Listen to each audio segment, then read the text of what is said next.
Selain dikenal sebagai kota wali, Cirebon juga menyimpan ragam tempat wisata ziarah. Salah satunya adalah sebuah kompleks makam di Desa Luwung, Kecamatan Mundu, Kabupaten Cirebon. Di area makam ini terdapat sebuah makam yang diyakini bersemayam jasad seorang penyebar agama Islam di zaman dahulu, yang juga merupakan cucu dari Syekh Syarif Hidayatullah atau dikenal dengan nama Sunan Gunung Jati. Syekh Raja Muhammad, nama dari tokoh penyebar agama Islam tersebut.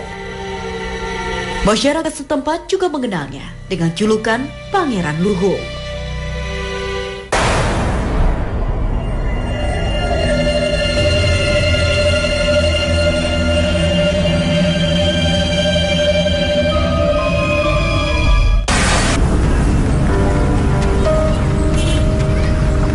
Cirebon sebagai kota yang terletak di wilayah pantai utara Tanah Jawa ini merupakan salah satu pusat penyebaran agama Islam di Indonesia.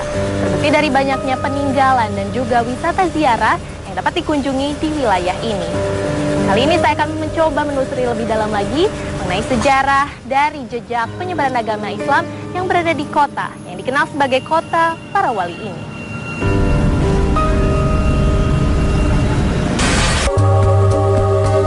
Saya pun menemui juru kunci untuk mencari informasi tentang sosok beliau. Assalamualaikum, Bu. Waalaikumsalam. Ibu, di sini ada juru pelihara makam tidak, Bu? Ada dengan Pak Ahmad Kosasi. Ya. Ada dashboard di sebelah sana. Di sana. Mangga. Terima kasih ya. Waalaikumsalam.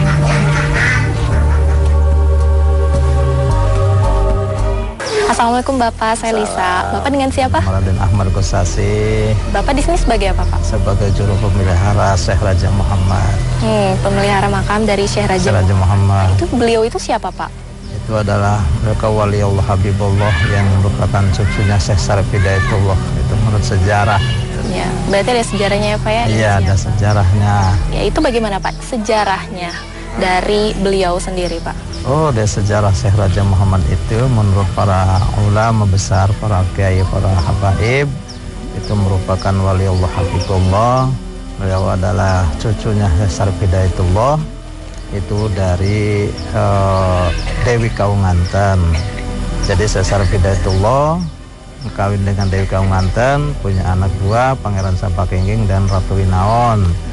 Nah, Ratu Inaon nikah dengan Sultan Jakarta, putra Fatahillah, itu mempunyai anak namanya Syekh Raja Muhammad. Beliau itu singgah di Buntet pesantren, ya. Nah, sudah di pesantren, beberapa lama kemudian akhirnya dia hijrah lagi ke daerah pesisir Mundu, yaitu di Alas, yaitu pesisir yang sekarang namanya Luwung, Desa Luwung, Kecamatan Mundu. Tapi Syekh Raja Muhammad disebut Mbah Luhung. Itu Mbah Luhung itu julukan dari pemberian dari pun eyangnya yang namanya Syekh Syarif Hidayatullah gitu. Itu diantaranya. Ya Pak, bagaimana Pak peranan dari Syekh Raja Muhammad sendiri selaku penyebar agama Islam di sini, khususnya di wilayah Cirebon ini? Bagaimana pengaruhnya seperti itu Pak? Nah, untuk peran sebagai penyebaran agama Islam yang mana adalah Syekh Raja Muhammad itu sudah merupakan hijrah ke sini ke daerah pesisir Mundu.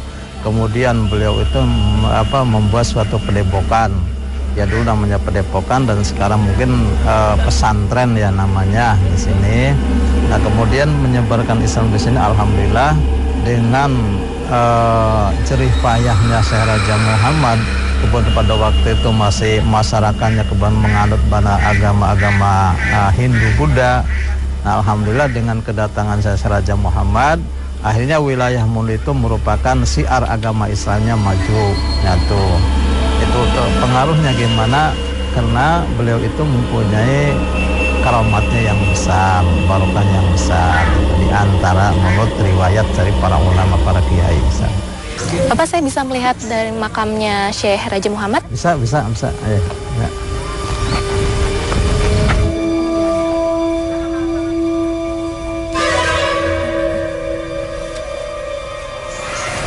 Ya Pak, di sini terdapat juga banyak makam ya. Sebenarnya ini makam dari siapa Pak? Ini adalah makam-makam ya santrinya Syekh Raja Muhammad. Ya terutama makam itu adalah makam utama Syekh Raja Muhammad yang di dalam, yaitu yang sebelah timur itu adalah putranya, yaitu Pangeran Anom, Pangeran Martasari. Kemudian yang di depan adalah istrinya, itu Dewi Purbasari, putrinya Pangeran Sembaka. Dan ini yang ada di sini adalah ini santri-santrinya. Jadi khodim-khodimnya beliau ini, ya, yang sangat ngabdi sekali terhadap Syekh Raja Muhammad. Untuk mendapatkan informasi yang berimbang, saya pun menggali cerita dari seorang sejarawan tentang sosok Pangeran Raja Muhammad. Ini makam Pangeran Raja Muhammad atau dikenal juga dengan nama Pangeran Raja Luwung. Kata Luwung dalam bahasa Cirebon itu berasal dari kata luhung. Pangeran Raja Muhammad adalah seorang yang berilmu tinggi, makanya disebut luwung atau luhung. Tapi orang Cirebon tidak terbiasa menyebutnya dengan kata-kata luhung. Jadi luwung. Julukan itu sendiri Pak, itu sebenarnya dari siapa Pak? Dari masyarakat, dari orang-orang Cirebon yang hidup pada masa itu. Beliau adalah salah seorang empu atau ahli membuat senjata, dan senjata-senjata yang beliau buat itu sangat bermanfaat bagi kewibawaan Cirebon sebagai sebuah negara. Nah, peranannya sendiri Pak di wilayah ini, beliau itu tokoh seperti apa sih di sini sendiri? Di sini adalah sebuah tempat kepandaian atau tempat industri membuat senjata, dan beliau ini salah seorang empunya. Dan Sunan Gunung Jati sendiri yang mentahbiskan beliau itu sebagai seorang empu, sebab pada masa itu Sunan Gunung Jati pernah memesan memiliki bahan untuk dibuatkan senjata.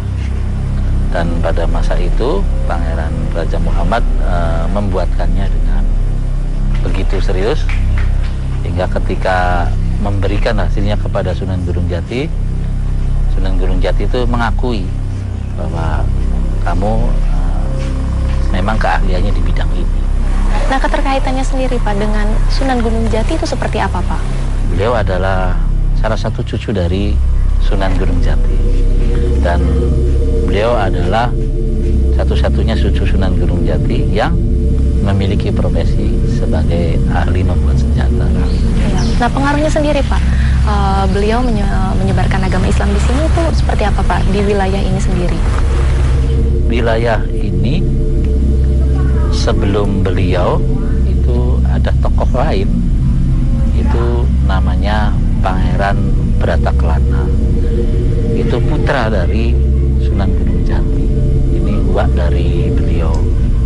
Ada Kilobama atau Syekh Mudarim atau Ki Ageng Mundu. Beliau ada tokoh penyebar agama Islam lain. Nah, beliau itu melanjutkan. Dan ini tempat ini bukan cuma sebagai tempat pandai, tapi tempat ini juga pesatrian. Pesatrian itu tempat pesantren, tempat dikader atau dididiknya santri-santri, tapi juga santri-santri itu dididik untuk silat, untuk kemampuan bela diri. Salah satu bahwa tempat ini dijadikan pesantren atau pesatrian, itu cirinya ada 2 pohon, Pak. 1 pohon kesambi, 1 pohon asem. Dulu 2 pohon ini selalu berkaitan, dan biasanya posisi pohon ini ada di depan pintu. Jadi kesambi dan asem itu saling berkaitan. Baik Pak, terima kasih atas penjelasannya Pak ya. Assalamualaikum Pak.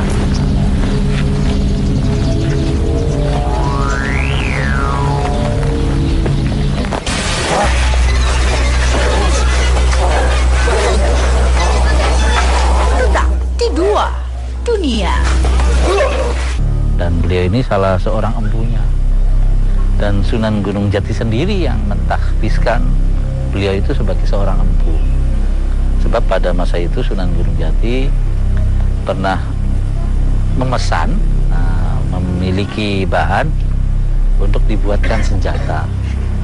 Dan pada masa itu Pangeran Raja Muhammad membuatkannya dengan begitu serius, hingga ketika memberikan hasilnya kepada Sunan Gunung Jati, Sunan Gunung Jati itu mengakui bahwa kamu memang keahliannya di bidang ini. Nah, keterkaitannya sendiri Pak dengan Sunan Gunung Jati itu seperti apa Pak? Beliau adalah salah satu cucu dari Sunan Gunung Jati, dan beliau adalah satu-satunya cucu Sunan Gunung Jati yang memiliki profesi sebagai ahli membuat senjata. Ya. Nah, pengaruhnya sendiri Pak, beliau menyebarkan agama Islam di sini itu seperti apa Pak di wilayah ini sendiri? Wilayah ini sebelum beliau itu ada tokoh lain, itu namanya Pangeran Brataklana. Itu putra dari Sunan Gunung Jati. Ini uak dari beliau. Ada Kilobama atau Syekh Mudarim atau Ki Ageng Mun. Ngabdi sekali terhadap Syekh Raja Muhammad. Untuk mendapatkan informasi yang berimbang, saya pun menggali cerita dari seorang sejarawan tentang sosok Pangeran Raja Muhammad. Ini makam Pangeran Raja Muhammad, atau dikenal juga dengan nama Pangeran Raja Luwung. Kata Luwung dalam bahasa Cirebon itu berasal dari kata luhung. Pangeran Raja Muhammad adalah seorang yang berilmu tinggi, makanya disebut Luwung atau luhung. Tapi orang Cirebon tidak terbiasa menyebutnya dengan kata-kata luhung, jadi luwung. Julukan itu sendiri Pak, itu sebenarnya dari siapa Pak? Dari masyarakat, dari orang-orang Cirebon yang hidup pada masa itu. Beliau adalah salah seorang empu atau ahli membuat senjata, dan senjata-senjata yang beliau buat itu sangat bermanfaat bagi kewibawaan Cirebon sebagai sebuah negara. Nah, peranannya sendiri Pak di wilayah ini, beliau itu seperti tokoh seperti apa sih di sini sendiri? Di sini adalah sebuah tempat kepandaian atau tempat industri membuat senjata. Dan beliau ini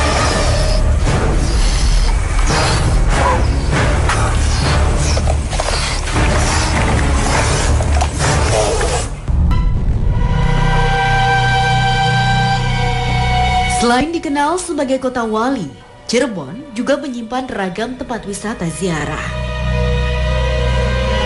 Salah satunya adalah sebuah kompleks makam di Desa Luwung, Kecamatan Mundu, Kabupaten Cirebon.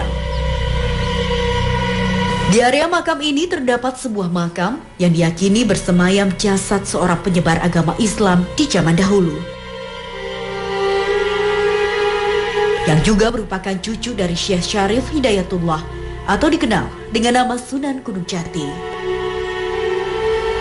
Syekh Raja Muhammad, nama dari tokoh penyebar agama Islam tersebut. Masyarakat setempat juga mengenalnya dengan julukan Pangeran Luhung.